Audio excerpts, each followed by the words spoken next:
So, ayun guys, good evening sa inyo lahat. Kumakain ako at kakauwi lang namin galing Panabo. Kasi nga, ito yung tato ko. Pinunta ko ito doon sa Panabo magpapatato.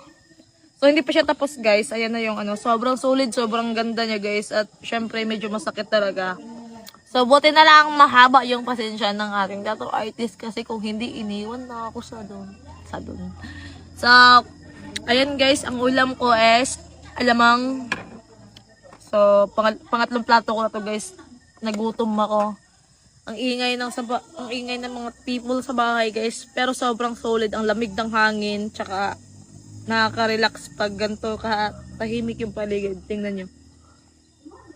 Ayan. Sobrang ganda. Ayan.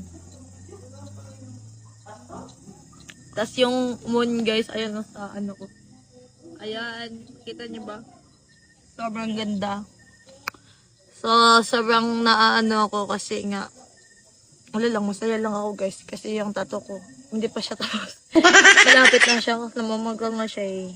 Thank you kay kay Bugoy na Makoy. Thank you kay Kuya Makoy. Makoy ba yun?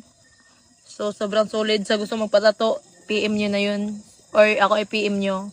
Philip Piñas. So, yun. So, yun lang. God bless.